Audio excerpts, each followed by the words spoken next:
Selamat malam, Noso kembali hadir menemani Anda pada malam hari ini di ruang keluarga Anda. Dan seperti biasa, saya selalu menghadirkan narasumber yang penuh dengan inspiratif, yang selain memberikan inspirasi bagi dirinya, bagi keluarganya, dan juga bagi lingkungannya atau bagi kelompoknya sendiri. Dan pada malam hari ini saya menghadirkan salah seorang tamu saya di studio. Ya, sangat muda, masih muda, tetapi bukan berarti muda tidak bisa berbuat sesuatu. Dan seperti apa narasumber saya pada malam hari ini? Sebentar saya akan menghadirkan dalam dialog pada sesi setelah profil dari narasumber saya. Berikut profilnya. Kita sudah mulai merintis yang namanya bimbingan belajar. Pertama kali tahun 2000 itu kita bikin bimbingan belajar namanya Kukana Learning Center. Kukana Learning Center ini punya rumah kontrakan kecil di sudut Jalan Bangau Cendrawasih. Itu kita punya pengajar ada 23 orang. Kita berkeliling semua kabupaten di Sulawesi Selatan. Tapi ternyata yang bisa ikut bimbingan kita hanya 13 orang. Kami kemudian merubah program dari kami berkeliling dari satu sekolah ke sekolah lain, dari daerah ke daerah lain untuk bikin tryout. Itu kemudian kita merubah sistem promosi. Kita kemudian mengundang siswa untuk datang ke Kukana Learning Center waktu itu untuk belajar, diajar oleh tentor-tentor yang kami punya. Alhamdulillah mereka lumayan tertarik. Tahun 2002 jumlah siswa kami semakin bertambah dan puncaknya tahun 2003. Tahun 2003 itu RPC punya 102 orang siswa. Tahun 2004 kami mulai di MPC. Di MPC juga banyak orang-orang hebat yang kemudian kami temukan, ya, yang kami bimbing dengan baik. Salah satu yang sangat luar biasa dan selalu jadi berita media adalah Firmansyah Kasim. Firmansyah Kasim ini awalnya ikut bimbingan belajar khusus untuk persiapan Olimpiade Sains. Jadi dia datang ke kami hanya setiap hari Minggu, belajar, dibimbing dengan baik, dan kemudian setahun kemudian dia berhasil mempersembahkan medali emas International Junior Science Olympiad, Olimpiade Sains Junior tingkat dunia. Dia mampu mempersembahkan medali emas. Jadi di awal memang tugas saya itu memberikan motivasi ke mereka, bagaimana membuat mereka bisa fokus, bagaimana mereka bisa mencapai tujuan hidupnya. Misalnya mau jadi dokter, mau jadi apa, itu kan butuh motivasi. Mereka tidak bisa hanya sekedar yang penting belajar lah, itu kan tidak bisa. Mereka memang harus diarahkan supaya mereka punya tujuan hidup yang jelas. Ya seperti mungkin tadi waktu saya arahkan ke mereka, itu kan jelas fokusnya. Ini tahapan orang untuk sukses. Nah, demikian tadi Anda saksikan bagaimana kisah atau sepak terjang dari seorang Muhammad Ramli Rahim atau MRR, seperti itu sebutan yang sering dipanggil di kalangan teman-temannya mungkin, atau di kalangan sekelompoknya, atau di kalangan mahasiswa dan di kalangan keluarganya bahkan sekalipun seperti itu. Selamat malam, Bung Ramli. Selamat malam. Ya, MRR atau panggilan ini siapa nih? Boleh dipanggil Ramli, boleh MRR. Oh, boleh MRR. Iya. MRR. Iya. Baik, MRR. Boleh saya tahu kenapa memberi nama MRR? Singkatan nama sebenarnya. Singkatan nama sebenarnya. Supaya lebih gampang diingat orang. Oh, begitu. Adakah orang yang pertama kali memberikan atau siapa? Bukan, dari kita sendiri sebenarnya. Kita itu siapa? Saya. Oh gitu, bukan teman-teman atau seperti apa? Iya.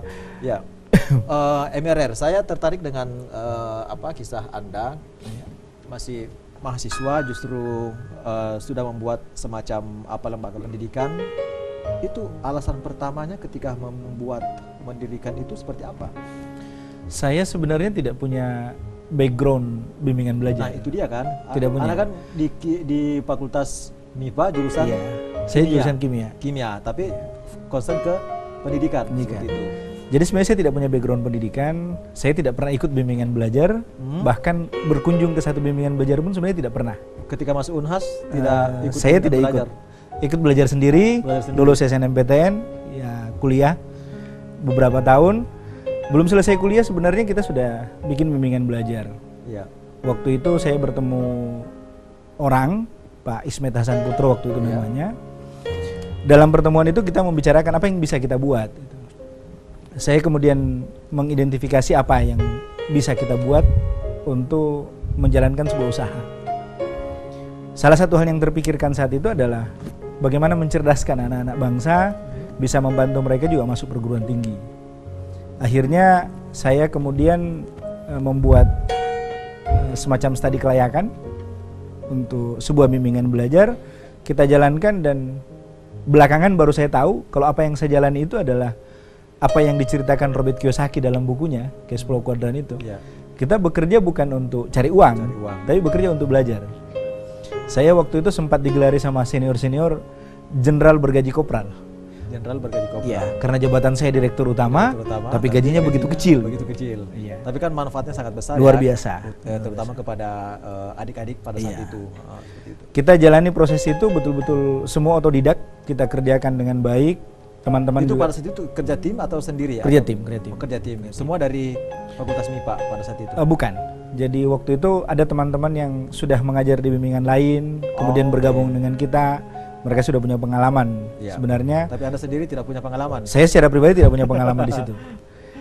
Setelah itu mereka berkumpul, kita bikin silabusnya, kita bikin kurikulumnya, kemudian kita bangun promosi. Dan alhamdulillah di tahap awal meskipun kita tertati-tati, tapi kemudian itu bisa kita bangun dengan baik. Pada saat itu ya? Itu kira-kira pada tahun berapa? Tahun 2000. Kita mulai tahun 2000. 2001 kita sudah mulai proses bimbingan belajar. 2002 sudah ada siswa kita yang juara Olimpiade Matematika se-Asia Pasifik. Dan pada saat itu memang apakah sudah berpikir bahwa ini untuk ke jenjang perguruan tinggi atau memang spesifik ke misalnya kayak dia juara fisika atau juara olimpiade atau di awal kita sebenarnya berpikir masuk perguruan tinggi. Makanya siswa kita di awal itu kelas 3 SMA. Hanya untuk perguruan tinggi sebenarnya ya. Di awal itu seperti itu. Iya. Tapi dalam perkembangannya ternyata siswa kelas 2 pun butuh. Siswa kelas 1 butuh, bahkan siswa SD butuh. Gitu kemudian baru kita buka dan alhamdulillah semakin banyak peminat. Tahun 2004 Pak Mobil Handaling Multiniaga Group itu mengajak saya bergabung. Waktu itu diajak jadi karyawan. Ya. Tapi saya bilang, ya saya punya pasukan. Padahal sebelumnya telah menjadi direktur pada saat itu ya. Okay. Ya berpikir ini akan bisa lebih besar lagi. Ya. Kita kemudian gabung ke sana dan alhamdulillah tahun pertama sudah membawa gerbong pada saat itu. Iya. Tahun pertama sudah break-even point. Ya. Jadi tahun pertama sudah jalan, karena pengalaman sudah ada. Ya. Saya bersama Multiniaga kira-kira sekitar 4 tahun. Ya, saya sudah mulai merasa saya harus mandiri. Ya. Ketika banyak kreativitas yang terhalang oleh kebijakan. Gitu. Tapi pada saat bergabung dengan Multiniaga di perusahaan milik Pak Mobil itu MRR masih mahasiswa atau ini sudah masih mahasiswa pada saat itu. Jadi saya wisuda menjelang wisuda sebenarnya. Menjelang wisuda, saya bergabung menjelang wisuda. Tapi waktu itu belum nikah ya. Belum nikah, menjelang wisuda masuk. Dan alhamdulillah itu tahun pertama sudah BEP memang. Teman-teman yang terlibat juga masih mahasiswa atau sudah selesai? Hampir semua mahasiswa. Sampai sekarang pun yang terlibat masih mahasiswa. Masih mahasiswa. Rata-rata mahasiswa. Itu ada sekitar berapa orang? Sekarang ya? Ya. Kalau sekarang kita punya 34 cabang, 35 cabang, rata-rata ada 20-30 orang. Jadi ada 600-700 orang lah. Ya, MRR. Bisa Anda ceritakan ketika pertama kali mendirikan lembaga pendidikan seperti ini, itu di mana? Apakah ada kesulitan atau kisah awal sehingga Anda bisa membuat seperti ini, dan mungkin Anda tidak pernah membayangkan bahwa bisa akan seperti ini atau bagaimana? Saya termasuk aktivis mahasiswa dan visi kita memang visi besar. Ya. Jadi motivasi itu sangat tinggi. Kita berharap bahwa suatu ketika kita akan sampai di titik yang luar biasa begitu. Ya. Dan kita yakin bisa sampai ke sana. Ya. Jadi kalau berbicara tentang impian, tentang keinginan, ya memang sudah ada sejak awal. Tapi kemudian semua kesulitan-kesulitan, ya bukan tidak ada kesulitan, banyak kesulitan yang kita lewati, tapi kita nikmati saja, kita mengalir begitu saja, dan kita yakin bahwa suatu ketika titik terang itu akan kita temukan. itu pertama kali Anda mengawali dunia seperti ini, itu bagaimana caranya itu pertama kali? Kan cuma misalnya sekedar penelitian atau silabus atau seperti apa seperti itu. Itu pertama kali gimana caranya penelitiannya?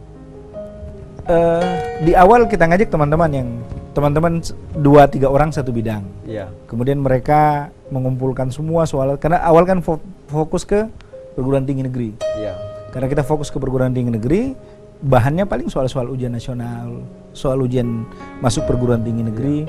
Itu kemudian kita kumpulkan, kita ramu dengan baik. Kemudian itu jadi buku yang kemudian jadi acuan bahan pengajaran. Iya. Baik, MRR, sesaat lagi kita akan melanjutkan dialog ini. Saya sangat tertarik dengan kisah ketika 19 orang, ketika tim dari MRR 23 orang kemudian berkeliling ke provinsi atau berkeliling ke berbagai daerah di Sulawesi Selatan dan hanya mendapatkan 19 orang.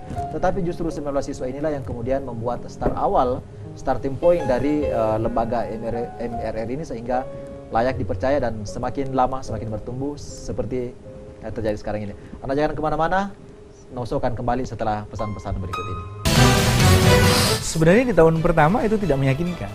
Tidak meyakinkan, Tahun ya? pertama tidak, kami harus jujur tidak meyakinkan di tahun pertama. Karena memang kami dalam proses belajar.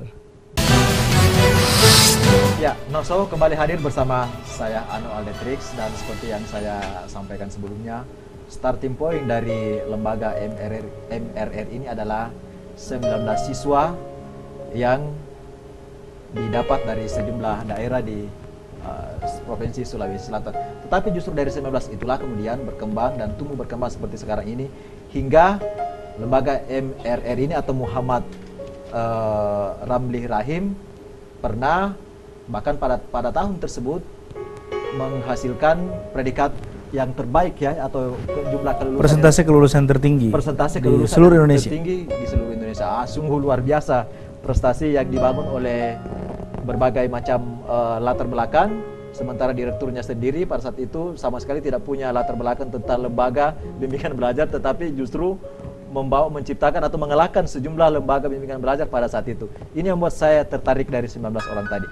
Nah, MRR Muhammad Ramli dari 19 itu bagaimana caranya Anda bisa apakah Anda mengingat pada saat itu siapa yang pertama kali Anda tarik, atau adakah mungkin orang pertama kali di kota ini atau di daerah lain berminat untuk bergabung dengan lembaga yang Anda pimpin pada saat Model pemasaran kami waktu itu sebenarnya sporadis. Sporadis, Iya. ya. Serang saja semuanya. Gaya aktivis kan seperti itu kan, Iya, seperti sporadis. sporadis. Serang saja semuanya. Semua kabupaten kita datangi, kita tryout dari satu tempat ke tempat lain. Biaya lumayan besar, tapi kemudian hasilnya hanya 19. 19 orang ya hasilnya. Iya. Yang luar biasa sebenarnya waktu itu karena teman-teman tidak patah semangat. Iya. Ya, 19 orang tetap dibimbing dengan baik, dibantu. Bahkan karena hanya 19 orang, kita punya waktu yang sangat banyak untuk membantu mereka. Itu masuk di sekolah-sekolah. Di awal kita masuk ke sekolah, kita tryout kerjasama dengan lembaga daerah, lembaga organisasi daerah. Iya. Kita tryout dengan organisasi kampus yang kemudian bikin tryout di daerah. Iya. Kita kemudian bikin tryout di sekolah yang memang kita kenal guru, kepala sekolahnya atau siapa. Yang punya jaringan khusus masuk ke dalam Iya. ya pada saat itu. Jadi yang pertama menjalankan pola terjun langsung ke kelas. Tapi kan itu dimulai kan pada tahun 2000 ya. Tahun 2000. Tahun 2000 sudah dapat 19 siswa. dan itu lulus. Waktu itu yang lulus Berapa yang lulus pada saat itu? hanya 8 orang kalau tidak salah. 8 orang.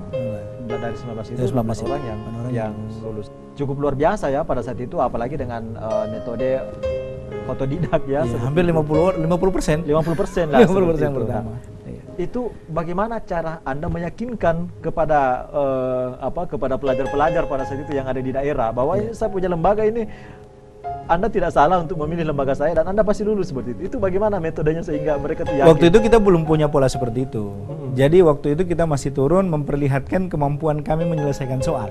Yang Anda jual sebenarnya pada situ siapa? Apakah yang Anda jual adalah metode ujian pelajarannya, iya, atau keyakinan diri Anda atau kepercayaan diri Anda pada saat itu? Waktu itu yang pertama kita jual ya kemampuan kami menyelesaikan soal. Iya. Iya, kemampuan menyelesaikan soal.